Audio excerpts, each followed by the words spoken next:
Blog Talk Radio. Hi, and welcome to MindShifters Radio with the Forgiveness Doctor, Dr. Michael Ryce. Yesterday we had an awesome show. If you didn't catch it, please go to our archives and listen to Dr. Androcki and Michael talking about modern medicine and forgiveness and healing and how it all is connected. Today we're going to pick back up on our interdependence and how to move to it. I think we were on step 7. And so I'll turn it over now to Dr. Michael Ryce. Oh, our call-in number is 646-200-4169. Michael. Welcome, everybody, to the show. It's a delight to be here to share with you and to support you in the process of learning the internal Aramaic process of forgiveness, the focus of our work. And if you're new to the show, I invite you to go to our website, www.whyagain.com. And on the right-hand side, you see a link that says Download Worksheets. Click on that link and download the first 2 links under that section. There are lots of worksheets there, but the first 2, first one is an explanation of the forgiveness process from the Aramaic, and the second one is the how-to, the Aramaic worksheet called Reality Management. Today, our topic is the second half of the 12 steps to interdependent relationship. We covered in about an hour, 3 shows back, the first 6 steps, and so we're going to go into the second 6 steps now. But I'm going to check with me and see if there's anybody on the line with a call or any questions or thoughts in the chat room before we start into that process. Jeannie? No, there's the attendance is really low right at the moment, so we'll see that they're just all running late and they'll get in here in a minute, but there's no questions. Okay. And do we have Dr. Tim and David on the line? We have David. Good morning, David. Good morning, Michael. How is Michael and Jeannie today? Good. Thank you. I'm blessed and highly favored. Thank you. Wonderful. I appreciate Dr. Androcki and the information that he shared with everyone yesterday. I thought that was so powerful for him to come in and make a statement coming, especially from the medical profession, that for people to get a clearer understanding of what this work is about and how to use it. And when he was talking about that there's so many people that come in, and I think that most people do want to have an answer. It's just that that program, this is the way that it is so strong that it takes that encouragement and support. And I loved how he talked about that. He offers it to folks, and some of them do and some of them don't, and he's planting the seed for the future with it. And I'm not sure if who's all on the line today. I'm welcoming my niece Lynn and Terry. If they are listening in, welcome and congratulations. Accolades on your willingness and to participate and to see things and to take charge of your life in a different way. It's wonderful to see some of the seeds that get planted, that they take hold and that people are participating in it. So I'm having a fabulous day here with a few challenges of landscaping and doing work around here and getting the roof on and getting things prepared for our intensive. So that's what I'm at today, and looking forward to the next bit on the codependent. Very good. Well, if your family's on, we're delighted that you're sharing with us and joining us, and we'd love to hear from you. The call-in number is area code 646-200-4169. And, to me, one of the statements that Dr. Androcki made yesterday is so revealing about our whole culture, that we live in a culture that says it has an educational system. And actually the word educate comes from the root educare, which means to draw out. It does not mean to put in. And if you look, you see that this so-called educational system, rather than drawing out the being and supporting the being, it fills these minds with what will make people good commercial servants, with virtually no experience or knowledge about what their lives are about. And it's so bizarre, but the phrase that Dr. Androcki used that just shocked me is, and he's been in practice for about, I believe, 27 years, and the owner of one of the clinics that he's associated with, it's the largest clinic in Pahrump, Nevada. When I met him first, and I met him through Dr. Androcki, we had a private moment, and he shared with me that Dr. Androcki was one of the best physicians he's ever seen. This man has worked in several countries, worked with thousands and thousands of people. But for him to say, I've never had anybody come to me and say, I want support for healing. Can you show me how to heal? To me, that was so revealing about our culture, and especially about our so-called educational system, and that it's manned by and large. You look at what Julie's done in the world, the gift that she's given these children. They would come into her classroom in kindergarten and grade 1, and they would come out knowing about what healing means. They would come out having skills to deal with hostility, fear, and to support them in living a life connected to being, living a life of responsibility and living a life connected to love. And it's just, it's mind-boggling when you recognize that that's not the norm in our culture. And here's a man who's worked with tens of thousands of people, and nobody's ever known to ask the question, Doc, can you support me in healing? How do I heal? It's always, Doc, what's wrong with me? Diagnose me. And, of course, if you break down the word diagnosis, it's a two-part word. An agnostic is somebody who doesn't know, and a dyad is two who don't know. And so often you go to diagnosticians, and you have 5 of them, and you have 5 different opinions, 5 different guesses about what might be the problem. And I offer that a study of disease will profit no one, a study of health will profit everyone. And that's where we need to be going. And so anyway, that's my commentary on yesterday's show, and thank you to Dr. Androcki for being there to support us. Jeannie, any other callers or questions in the chat room before we move into the steps of interdependence? No, just move forward. Okay, cool. Well, what I did, and this was inspired by going through the codependence workshop information, or at least a great deal of it, over the last week or so. And then something I'd never actually done before was to go through my notes and pick out all of the steps that we present as steps to interdependence. And we came up with 12 of them. So we've got the 12 steps to interdependence. I'm going to briefly go over the 6 that we covered the other day. If you want to do that whole show, it was 3 business days ago. So I don't know what the date was, but 3 business days ago. And it's on the site as a download. You can download the MP3, listen to any and all of the shows. But the first step is to recognize that the purpose of your body-mind unit is to embody love, your being. If you hold a newborn, it's easy to establish what a human life is. Your body-mind unit has no purpose other than to embody a human life. It's not your mind's job to lie to you, deceive you, to hold hostility, fear, rage, etc. And so our body-mind units need to be retrained. If we don't do that, our body-mind units with their evidential direction will always give us evidence that somebody else is the problem in our lives, and that's the essence of codependence. A codependent relationship we define as any relationship where you think any person, place, thing, or event outside of you can cause something to happen inside of you. By doing that, you deny ownership for what's happening inside of you. You create a dissociated mind.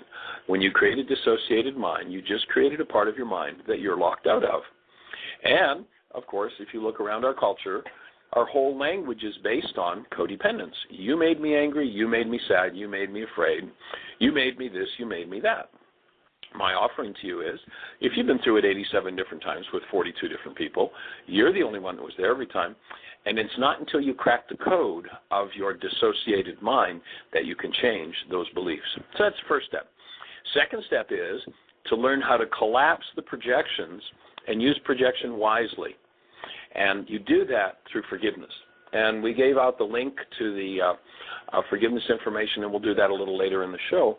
But you can go to the Why Again site and download the instructions and the worksheet called Reality Management. The 7-step is a good place to start. And it shows how forgiveness operates. Forgiveness is not about letting somebody else off the hook for what's happening inside of you. Forgiveness is how you go inside yourself, collapse the projections of the dissociated mind, and repair, heal, move forward. And the 3rd step is to shift the purpose of your relationships. Most people hold the purpose of their relationship is, I want somebody to blame. Ultimately, under the surface, I want somebody to blame whenever I'm in pain. That's why so many relationships end in divorce, because people are in codependence. They go into relationship carrying a huge bag of garbage, a huge bag of conflict, and they want to have a conflict-free relationship. And then when it's not a conflict-free relationship, they want to blame somebody else, of course, their partner. Now they're locked in codependence. When you shift the purpose of your relationships to that of supporting you in seeing the truth, especially about yourself, and to support you in healing. So when you enter into relationship, you acknowledge, gee, I have a bag of garbage, you have a bag of garbage. Let's make this relationship about each of us learning to own our garbage and work through it, because there is no reason to ever experience any form of hostility, fear, drama, or trauma, except that that's what's in your tissue structure. When you decide to forgive, you'll remove that. When you shift the purpose of your relationships, and this is the 3rd step we're presenting, to interdependence, when you decide to shift the purpose of your relationship to one of showing you truth and supporting you, then all of a sudden the relationship, instead of becoming what are some of the culture's words for relationship, committed relationship? A ball and chain. Oh, he's losing his freedom. How insane does it get? So that's the 3rd step. 4th step, if you have any unconscious dynamics in you that you refuse to come into a relationship with, they will run your life. You've got to be willing. And again, forgiveness is how you get there. You've got to be willing to come into conscious relationship with everything that is in you that you have not dealt with. Otherwise, and we read from the book of Luke, the definition of a Pharisee. And, it's a story where Yeshua is invited to go to dinner. And when he sits down to eat, he doesn't wash his hand. And the Pharisee just marvels that he didn't wash before dinner. And Yeshua says, now do you Pharisees may clean the outside of the cup and the platter. Make sure everything's spotless. The house is spotless. The car is spotless. The children are spotless. The bank account is spotless. But never deal with what's inside of you. And so what he says is, and he defines a pharisaical mind. You may clean the outside of the cup and the platter, but your inward parts, that is your heart, your unconscious, what we're defining as the dissociated mind, is full of hostility and fear. And so to shift and be willing to come in direct relationship with your hostility and fear instead of indirectly through projection becomes a key to moving into interdependent relationship. There is a worksheet on the site. We invited everybody to grab that worksheet. It's under the link download worksheets on the right side. You'll see a codependence worksheet. It's pretty self-explanatory.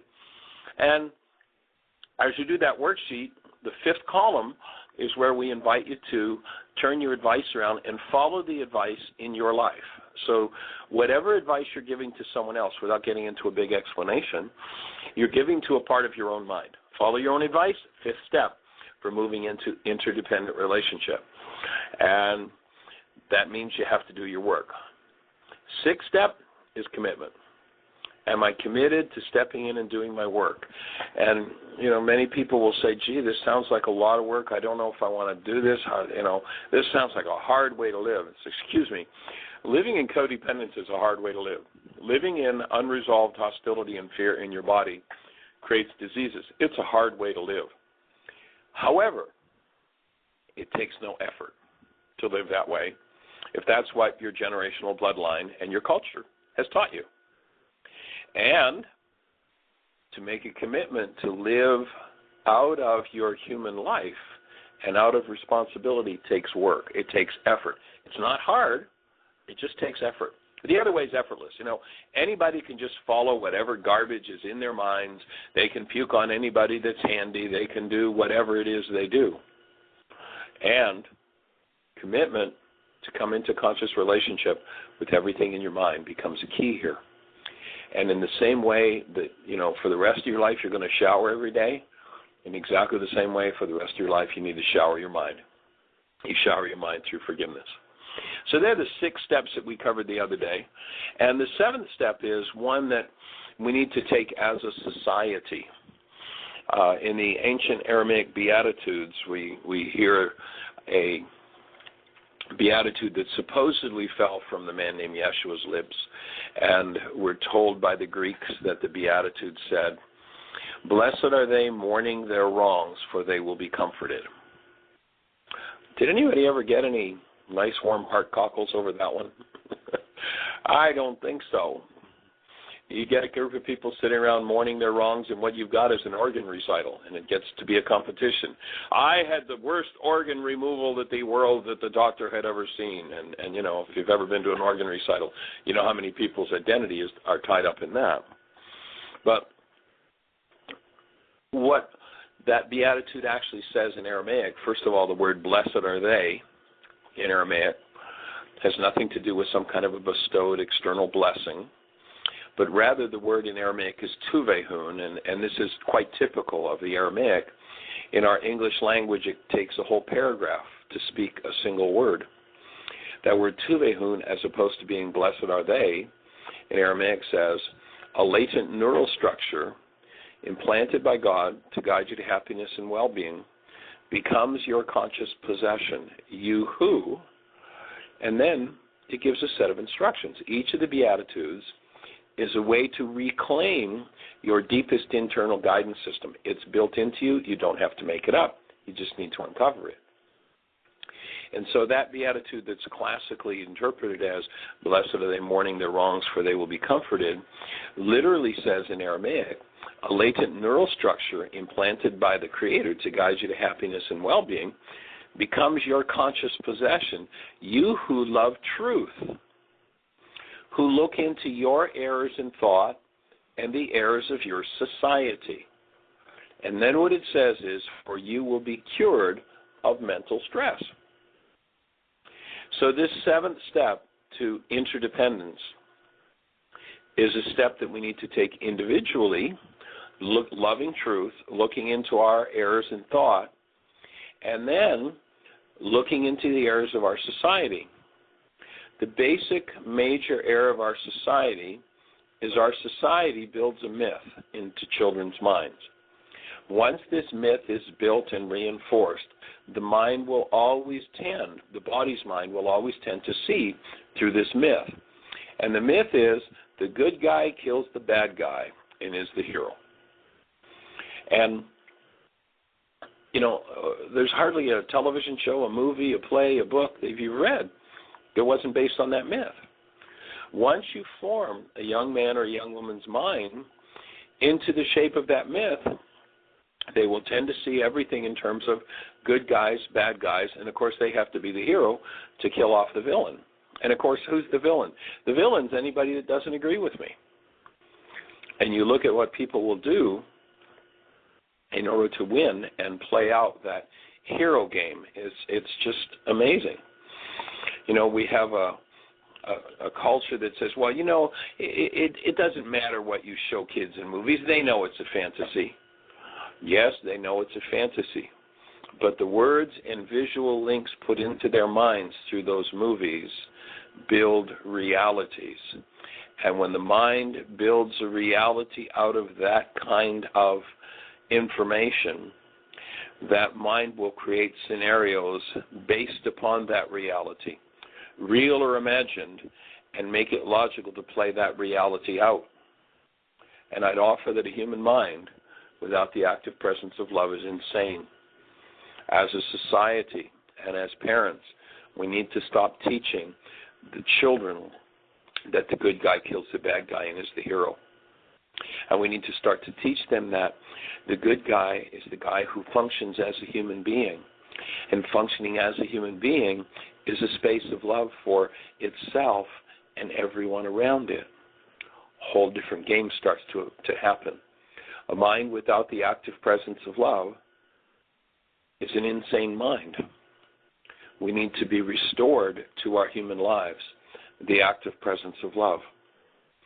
Now, it can be a challenge to process through those realities that are unlike love. And before we move to the 8th step to interdependence, I'm going to see if Jeannie's got anybody in the chat room or anybody on the line with a question or a comment. Everybody's just sitting there listening. They're not chatting or raising their hands or anything, so keep on going. Okay. Fabulous. So I've been doing this work now for about 40 years, and what became clear to me, 20 or so years ago, when I started to look into what's the bottom line to all healing? What is it that causes a transition into a healed state to occur?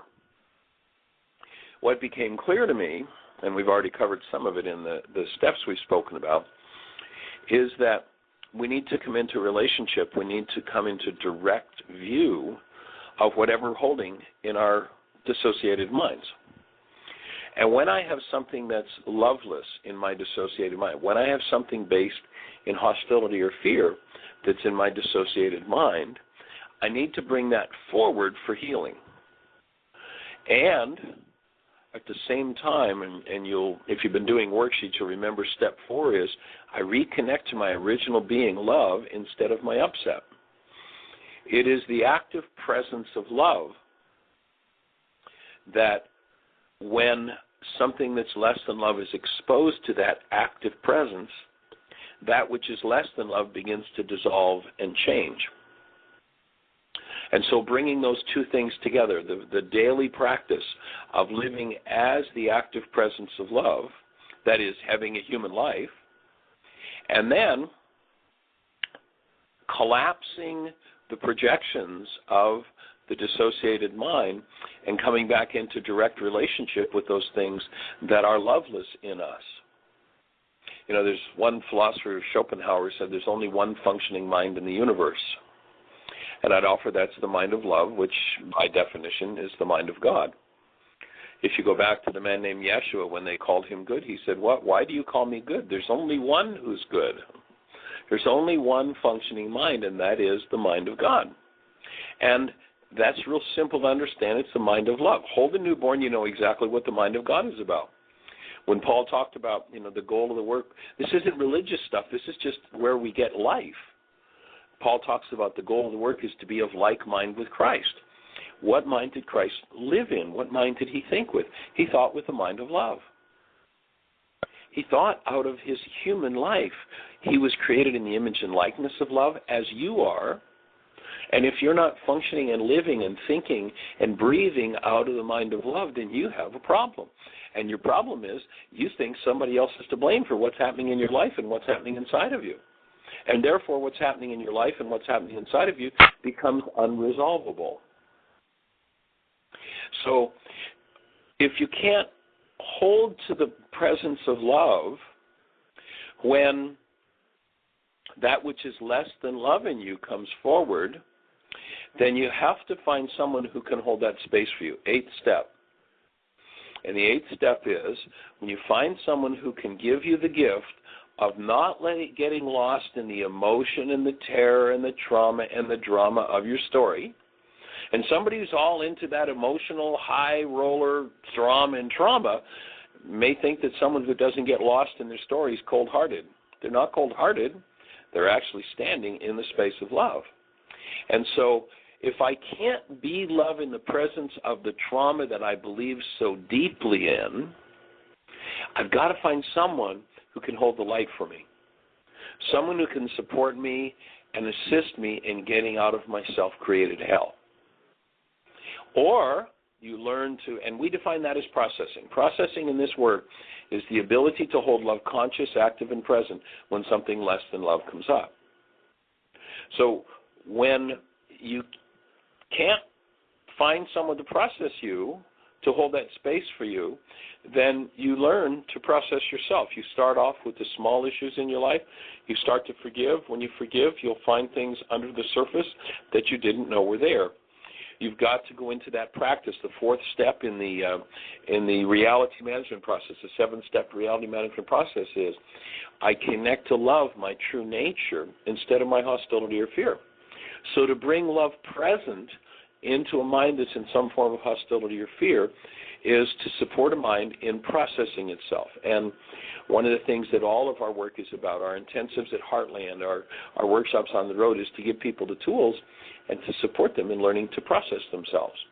And so that's, if I can't hold the light for myself, then I seek someone out who can hold that space for me.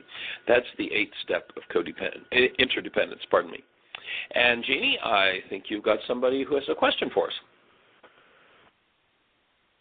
Yes. It's actually in the chat room, not on the phone, but when you're talking about, holding love conscious while something less than love comes up. And this person says, yeah, but let me roll back up here. It keeps scrolling on me. In their heart, they feel and believe that they don't deserve love, money, or relationships. And I told them most people feel that way. And they said, so whenever support does come along, then I sabotage it without even realizing it. In my soul DNA, I'm doing it without realizing that I'm doing that. I'm very grateful for the show. Then they say, why is my soul DNA like that, which is the same as what we refer to as carbon-based memory? Could it be because I was so damaged or that I became like that, or was I born like that?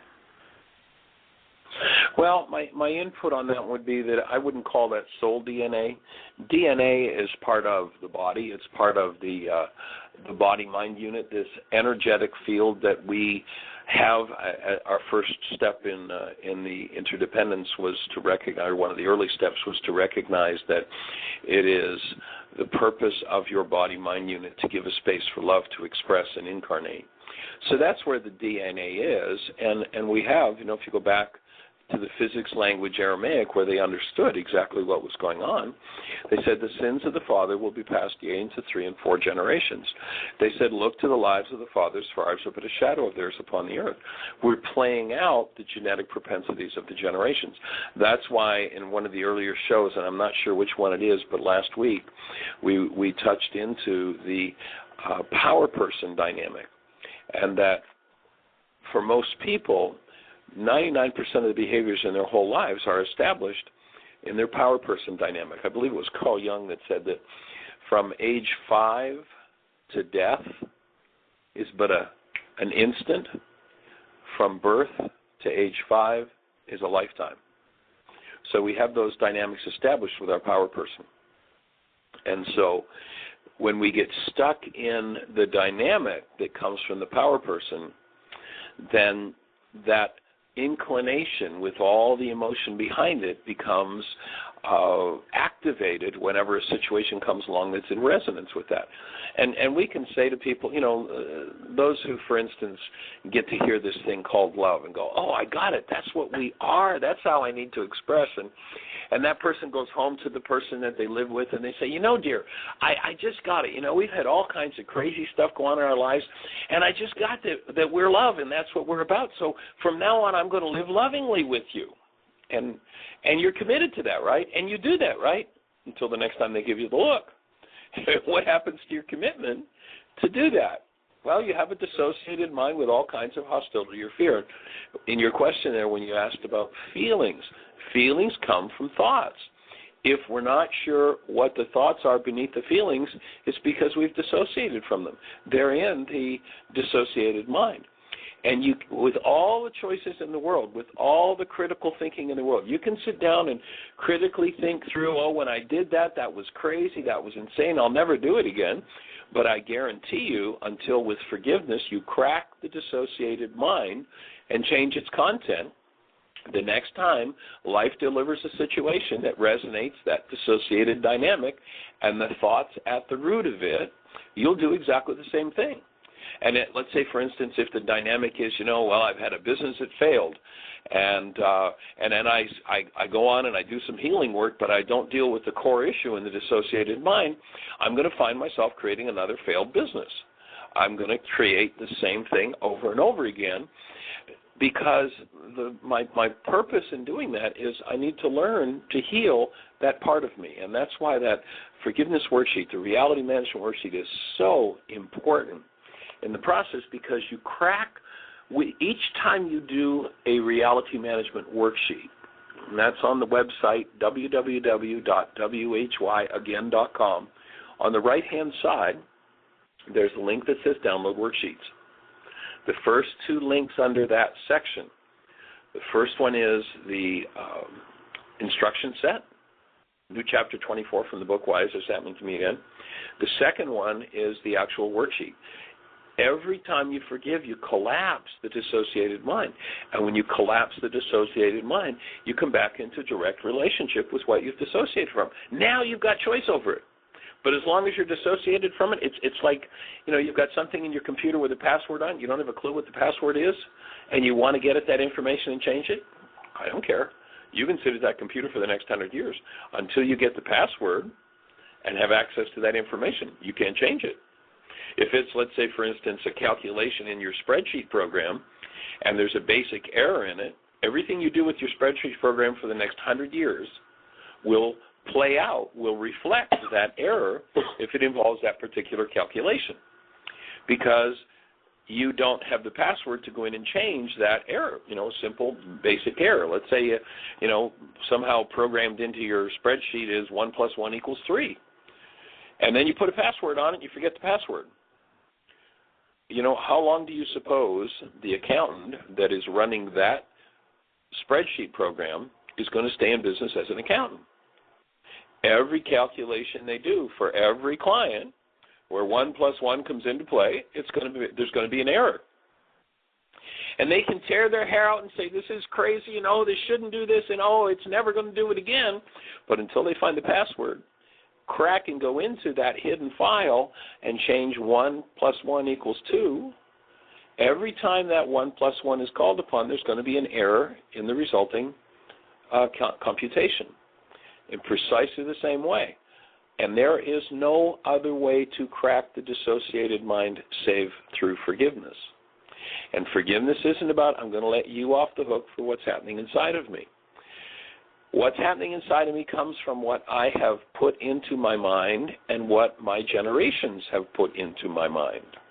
And as long as I deny ownership for that, so somebody comes along and resonates that dissociated part of my mind, and I say, and you made me really, whatever, sad, angry, enraged, whatever it is, then my sad, my anger, my rage, my fear is that incorrect structuring in my dissociated mind. Now, letting somebody else off the hook because you have incorrect structuring that leads you to feeling some form of hostility or fear is never going to change your hostility or fear-based mind.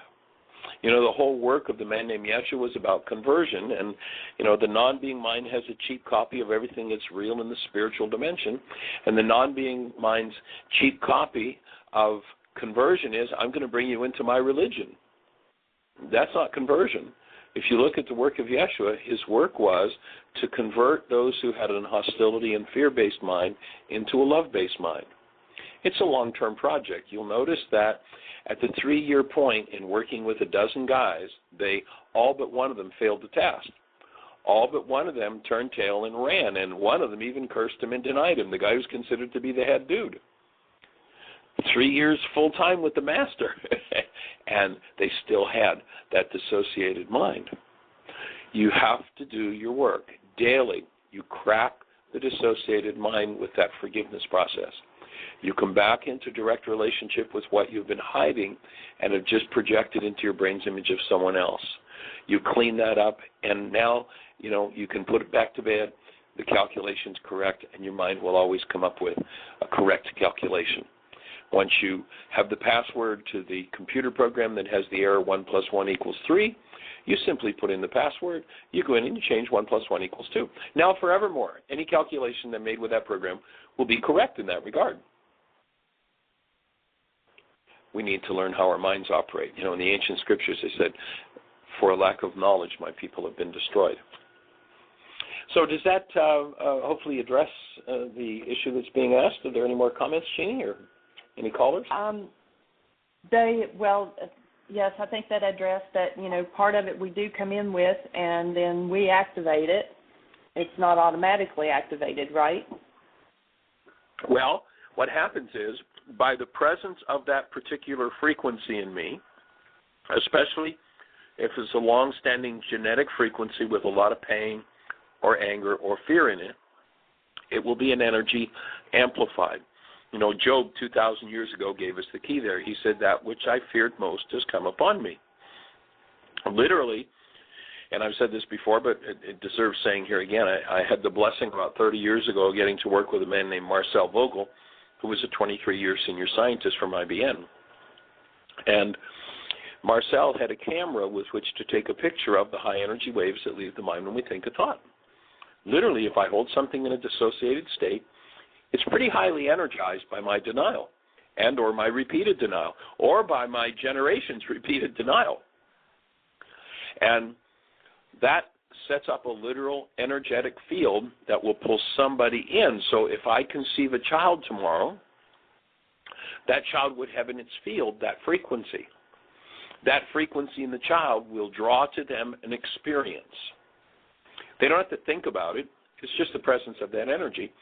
And then when somebody comes to play that experience out with them, it will tend to resonate that which is in the dissociated mind. That's kind of automatic pilot.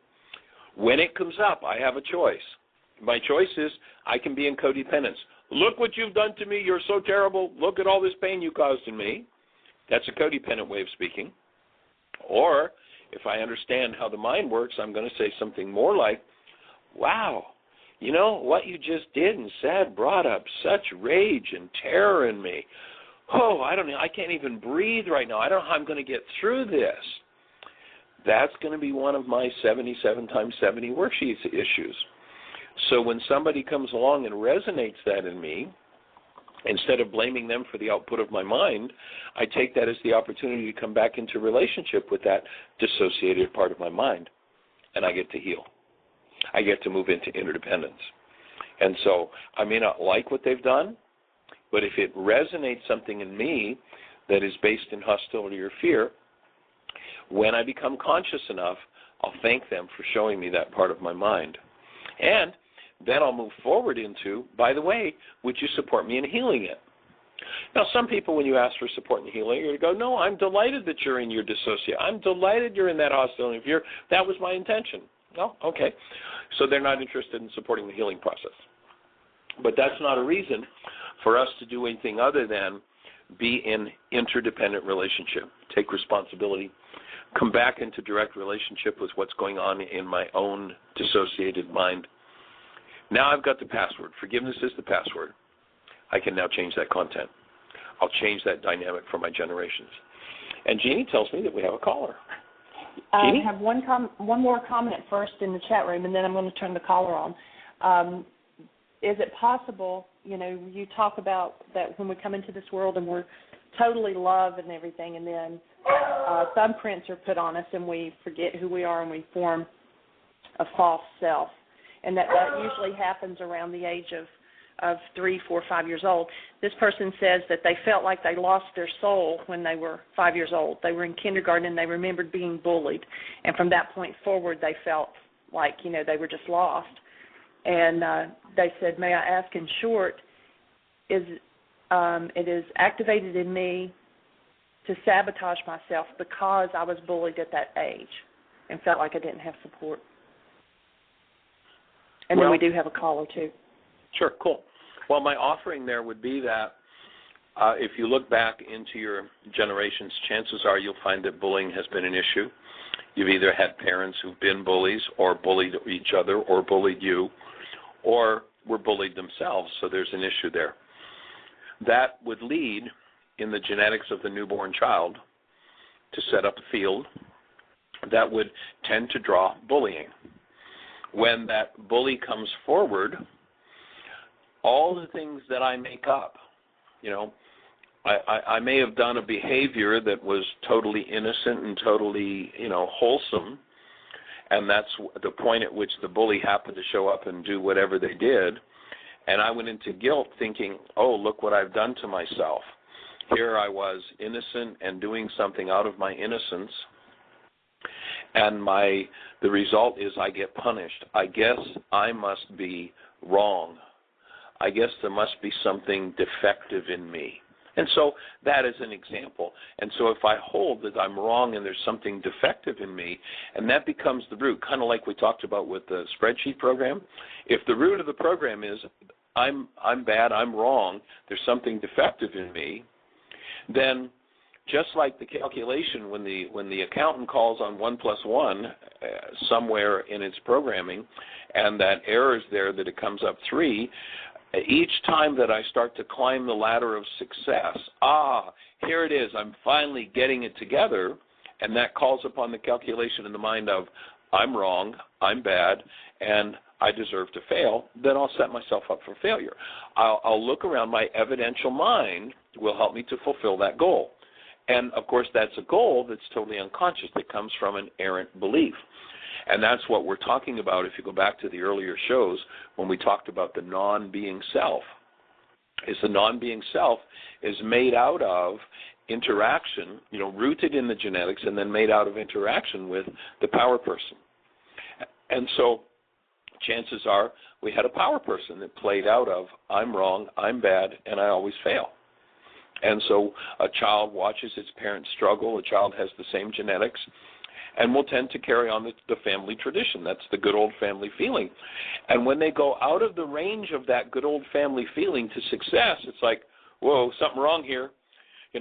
Here I was when I was 4, I did something that I thought was going to be wonderful, and I got bullied and I got beat up. So here I am now, I'm 64, and I'm doing something that I think is wonderful, and all of a sudden, oh my God, the calculation in the unconscious mind, the dissociated mind is, okay, you're going to pay for this, you're going to get whacked by somebody for this, and we'll look around and we'll find ourselves attracted to somebody who's only too happy to whack us. And we'll blame them for whacking us. Now, when I take responsibility as an interdependent person, I realize we've co-created this thing.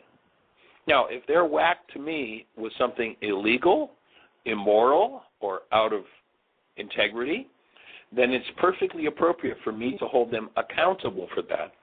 But at the same time, an interdependent person, instead of blaming them, look what you've done, look how terrible you caused all this pain inside of me, as a codependent would, the interdependent person would say, I need to hold you accountable for what you've just done. That was an illegal act, and an illegal act like that deserves the accountability that the police will bring. So I'm picking up the phone and calling. And by the way, what came up in me in that was just terror, and I did a worksheet around it, and what I discovered was that when I was about 4, I was, really in a sweet space, and I did something that I thought was high integrity, and somebody just came out of the blue and whacked me. And I realized that I've been creating that kind of situation all my life.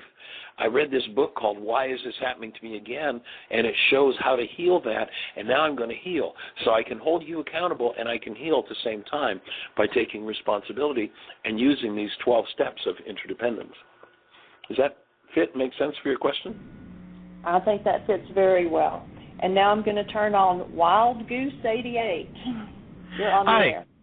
Hi, this is a great topic of discussion, and I have a question, just because I know you have a similar background, and you might have some insight on. Who are we speaking to? Where are you calling from? I'm in D.C. This is Bob. Oh, okay. You got a first name for us? I just go by Wild Goose on here. I don't. Well, okay. It's sort of cool. Welcome. moniker. Yeah, Goose is kind of off my last name. So. But, I know you went through similar scenarios, but, I've struggled with forgiveness just over the over the past few years, especially with my father, and I know. So have you been trying to forgive your father? Is that what you're saying? Right. Well, okay. So we suggest you stop. Right. Please never forgive your father for anything. Never forgive your father for anything. That's an errant idea of forgiveness that the Greek culture gave us. They substituted pardoning for forgiveness. Now, if your father did some bizarre things, please pardon him. Let him loose for that. However, the forgiveness work, and that's why we suggested you go to the website and get the reality management worksheet and instructions for it.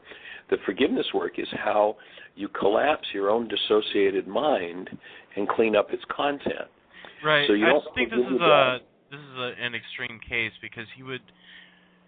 I don't know. It's one of those things where it was like it was an act of love, but at the same time it was kind of mean. Like there are no mean acts of love. Like he would like bring me into a closet and masturbate and ejaculate over 9,000 sperm in my face. So there's no act of love there. That's an aberrant behavior, and we don't have to get quite so graphic on the show. But your work is going to be what was going on inside of you and what still runs your life. It's not going to be about forgiving him. It's not going to be about forgiving yourself. It's going to be about cleaning up the part of you that holds some form of self-deprecation or unworthiness or whatever your realities are that tend to run you. So I would suggest you go to www.whyagain.com, and on the right-hand side, there's a link that says Download Worksheets. Click into the first link, which is the instruction set, and then the second link is for the actual reality management worksheet. And you'll stop struggling with forgiveness of your father, and you'll start to deal with what's going on within your own mind and within your own life. And so I'd invite you to do that, and after you've done a few worksheets, maybe get back to us and see what kind of results you've found. So thank you for the call. Blessings. Jeannie, any other comments or callers? No. Okay. Well, let's move to the next step of interdependence. And that is that the non-being mind loves to tell its story and loves to be right about it, and it will be right all the way to its own self-created hell. You got to give up your story. We actually had a music director at Heartland a few years ago that created a song while he was there called Stuck in My Story, My Pain, and My Glory. And what will happen is, once you've made up a story about being the victim, is that your past realities are totally and completely plastic. In other words, if you come across something that says in order to make your story complete, you need to have this component in it, what your mind will do is it will hallucinate a whole new detail that makes your story what you need for it to be. So let's say something happened 20 years ago, and I have a certain recall of it, and I told that story yesterday, and somebody gives me some feedback that belies my story. Then tomorrow when I tell the story, it's going to have a new detail in it. It never happened, but in order to stick to my story, in order to make it real, I'm going to hallucinate a new detail, add it to memory, and it's going to present itself as a memory. Well, this is how it happened. This is my memory of it. Or if somebody confronts me and says, well, gee, I was there when that happened, that's not the way it occurred, then what the mind will do is it will totally change its story to rationalize what it wants to hold on to and play out. And so our present realities are totally plastic. So if someone comes up with a story and someone else was there and says, well, that's not the way it happened at all, that can't be true, then what the mind will do is it will drop that particular set of details, and it will go on with a whole other story based in the principle. And it'll go on. I mean, I've watched people do it a dozen times where they tell a story and a component of it's made illogical, and they just make the evidential mind makes an automatic flip. It's plastic, and it has a whole new story, and it doesn't even know it's telling a new story. And then when that component is made illogical, I only did this because Charlie was to blame. And I say, well, gee, I was there and Charlie wasn't even there. Well, yeah, that's true, but, the real reason why it happened was because of the way I slipped down the hill. And the mind will make plastic its realities and keep adjusting its story to make it seem real.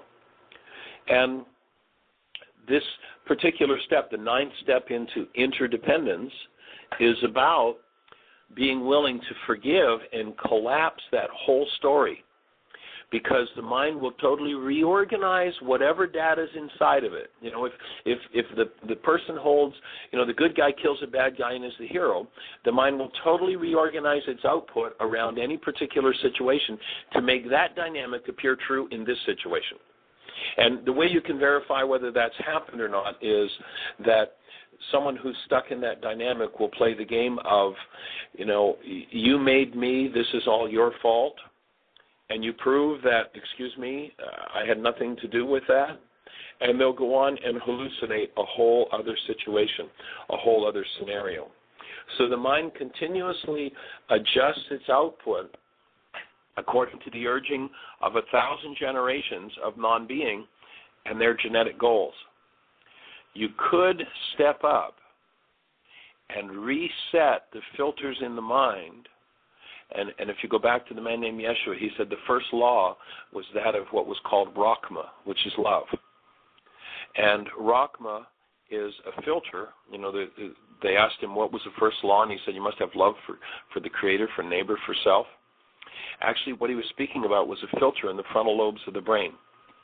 And when that is active, it creates an urge for sanity and a reality based in love, and that results in a life of power and creative possibilities instead of the old, why is this happening to me again?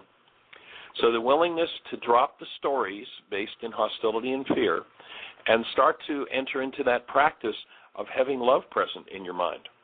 And as you do that, it makes for a major shift. If there's fear or hostility in your mind while you're experiencing any given reality, know that the fear and hostility are a marker that your mind is using corrupt data to produce its pictures and its output. It's a lie whenever there's hostility or fear. And, whenever I ask an audience, how many here have ever been accused of saying something you never said and doing something you never did? Most everybody smiles. A few people frown and put their hands up. And then I say, now, how many times has it happened? Put your hand down when I get to your number. 1, 2, 3 times, 4, 5, 6, 10. Infinite. Finally, when I say infinite, most people will put their hands down. And the reason why that's true is because when the person we're standing in front of, and when I ask, the next question I'll ask for the people who've been accused, it's like, what state was the person who was accusing you in? Were they in this loving, connected, wonderful state? No, never happens. What state were they in? They were in some form of hostility or fear. And their hostility or fear is a signal their mind is using corrupt data to build its pictures about you, and it's making you to blame for what's happening inside of them. That's the definition of codependence. Now, of course, the lesson to get out of that is when your mind is using any form of hostility or fear, then your mind is using corrupt data to build its realities about everybody else and or about you. And all of those realities are insane. Do not trust your mind when it is in hostility or fear, because it's always telling a lie. So am I willing to drop my stories based in hostility or fear? Practice going back to a mind connected to love and stop trusting everything based in hostility or fear. Now people say, well, but it really happened. It's okay, I got it. I got that it happened. And your plastic realities will play out whatever your genetic goals demand. and whatever your goals demand. And as you change that dynamic, there's a wonderful line in the Course in Miracles. It says you must become aware of the distorting power of the way you want it to be. That is, if you want it to be a certain way, and that way you want it to be, that goal links to your hostility or fear-based mind, then your mind will distort everything. And everything that comes from a mind based in hostility or fear, by definition, is distorted. G, any comments, questions, thoughts, answers? No, everybody's just sitting there listening. Okay, cool. So let's go to the 10th step. You know, we got about 6 minutes left. Maybe we can get through these last 3 steps in the next 10 minutes. Well, actually, we've got about 5 minutes, so maybe we won't quite make it. But anyway. So the 10th step is that there are 3 levels of behavior when we're coming from this body-mind unit and its storage system. And they're all related to stress. And what happens is that when there's no stress, the body-mind unit will automatically guide us to do whatever we did to get along with our power person. If you didn't hear the show on the power person, go back to the archives, and we define a power person as somebody who had more power over your life than you did at some time in your life. And because you were small, that was perceived as survival. And so whenever that's triggered into activity, it will be perceived as survival. So when there's no stress, and this is all the key to this whole thing is stress, when there's no stress, a person will do whatever they did to get along with their power person. When stress starts to build, and this is why the forgiveness process is about canceling goals, which means canceling stresses, so the stress level's reduced and we can get more sane. When stress starts to build, we'll shift from doing what we did to get along with our power person into doing what we did to resist and survive with our power person. And then when we become ultra-stressed, we will do the behavior that our power person did that we hated the most. That is, you will unleash the energetic experience that you had with your power person that they played out when they were ultra-stressed. So whatever you saw your power person do that enabled them to win or control you, you will tend to do exactly that same behavior. And this sets into carbon-based memory a primo goal that will probably have to be canceled 77 times 70 times. And that is the need to win, the need to control, the need to be right. So that becomes a major, major key. If you had a dynamic that went on with your power person of, if I'm not right, I get punished, then the goal to be right will link to your hostility and fear and your punishment. And whenever that goal is violated by anyone, what happens is that you'll go right back to that power person dynamic and play out whatever it was. You'll unleash upon yourself or whoever's handy whatever your power person unleashed on you. And it will be against your own will and choice. And the reason for this is because this goal that was formed in the small person's mind seems to mean life, survival itself. And it will distort every object of attention it lays its eyes on. And I'd offer that this is the dynamic that runs the world. They say money runs the world. Excuse me, money does not run the world. If money ran the world, the people who have their billions wouldn't be still playing the power person game. The power person game is the game that runs the world.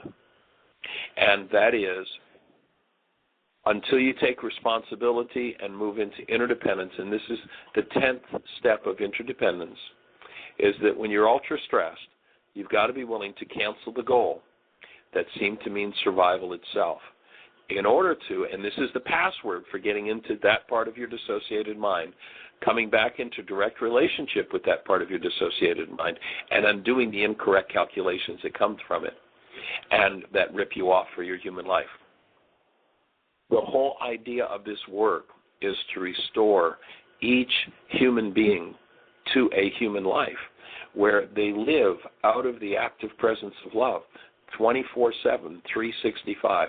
And one of the keys to that, we talked about a password on the hard drive.